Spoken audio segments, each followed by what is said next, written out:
Hey guys, Tim here. I know it's been a bit since I made a video, and I was actually going to make a video at the beginning of February with my collection update or whatever, because I was going to start doing those every month this year again. But unfortunately, over the last couple months, I haven't really bought anything. For January, all I have is these two games. I bought Animal Crossing, that way I can do reading immersion, because you can set this to play in Japanese. And so that was really cool. I need to get back to that. And I was also playing Pokemon Shield, I believe, in Japanese as well, and I need to get back to that, but I haven't had a lot of time for reading immersion, and those are what I'd consider reading immersion, because it's not really listening immersion for Japanese. And I also bought CTR, there we go, Nitro Fueled. Was really excited to play this. Not too far in it yet. I bought it back in January, and I haven't had a lot of time to play it, but it is quite a bit more difficult than the original on PS1, actually. Because I replayed the original on PS1. It was either the end of 2020 or the beginning of 2021. It was during that winter season I rebeat the game, and I think I just beat it like in an afternoon. Just replayed the whole thing, and I beat what's his name, Oxide or whatever, the last villain. Like, I beat him as a kid, and it was just incredibly difficult to do as a kid. And then I decided I've never replayed the game from the beginning and like all the way through. So I did that during that winter season, and it was just easy. I beat him first try, and the game was, don't think I lost a single match in that game. Just playing the regular story, not doing all the side stuff and trying to do the time trials and stuff. But I started playing this game, and the controls are a little different, and I believe they made the characters a lot more difficult to beat, because they target you directly. It's like everyone is against you, and they will use all of their items on you constantly. So those are the things I got for January. For February, I believe these are the only two things that I've gotten. We have One Piece Volume 98, one of the only English manga that I'm still buying, and because I've put hundreds of dollars into it, I may as well keep buying it. Plus it's One Piece, and I love One Piece. But we also have the new Otaku USA. I was going to make a video doing a read-through of this and like showing it off to try to promote Otaku USA, because it's the only anime magazine being produced in America in physical form currently. It's the only one left from all these years, so I really want to try to support it and hopefully influence some other people to buy it, and just hopefully keep it ongoing, because it's the last magazine we have here, and that's really sad. With anime and everything being as popular as ever, it's really sad to see that it really feels like, even though it's more popular, there's less stuff for anime in America, so that's really sad, actually. But anyway, there's 6 issues a year, I believe, and I believe I have all of them for a while. Sometimes I forget for some months, and I may miss an issue, but I'm going to try to keep getting them. But anyway, we have that. But the main thing I wanted to do today was this package that I got from Japan. It shipped out Monday. Today is Wednesday, and DHL is amazing. I love ordering from Amazon Japan just because you can get a package in 3 days, and I can't do that with Amazon in America unless you pay for like 2-day or overnight, and even then it may not be in within 3 days. It's insane. It's crazy to think that they can get it all the way from, this one shipped from Osaka and went to Cincinnati, Ohio, then to Memphis and out to where I live.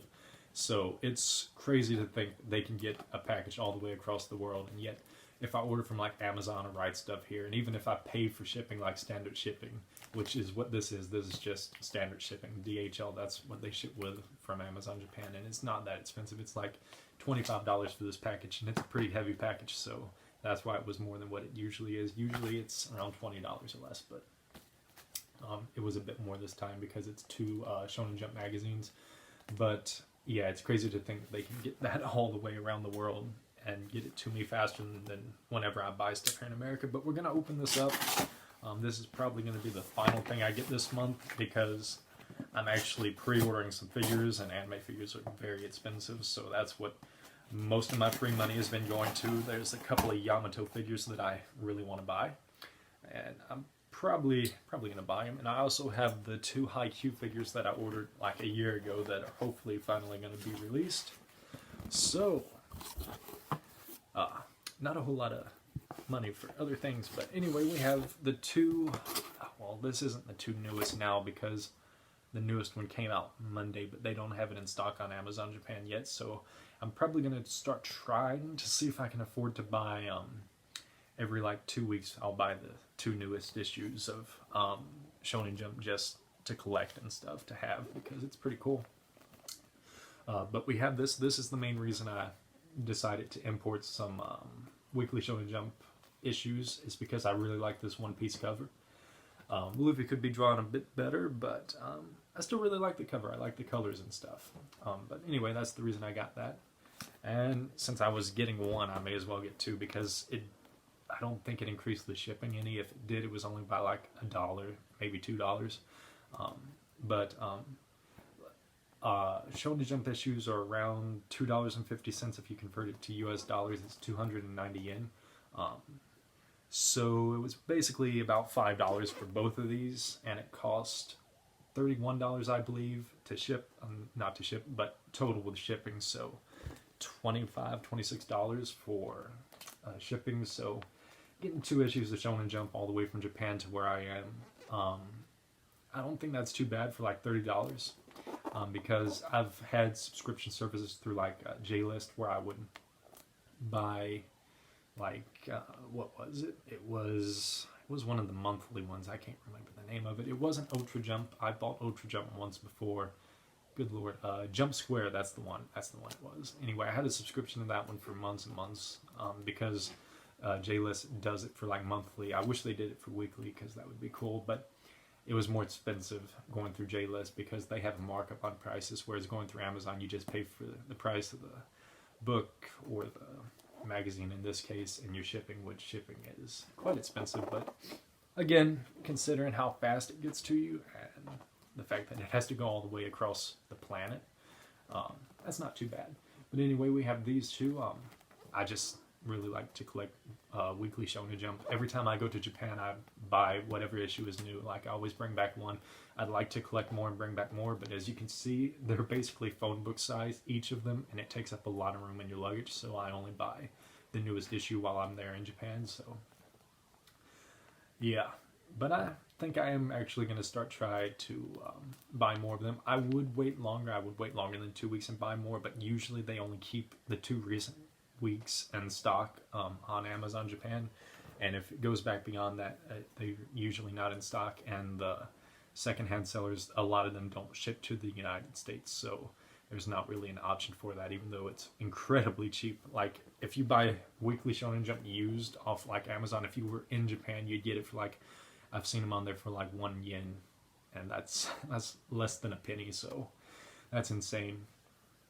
But I have actually, last night I got into, like, I was doing immersion on Japanese YouTube, and I was just watching this collector show off, like, all the first appearances of, like, really popular shonen series. Like, he had the first weekly Shonen Jump issue that had One Piece, and One Piece was on the cover. He had it for Bleach, Yu Yu Hakusho, Hunter x Hunter, Naruto, just all of them. And I was like, well, that's really cool. I would like to start doing that, but there's no way I'm getting the One Piece one because it cost over $1,000, and I'm not paying that much for it, not on my budget right now. But the Bleach issue I would like to have just because it's one of my all-time favorite series, and it's a series that made me get into manga, so I'd love to have that one day.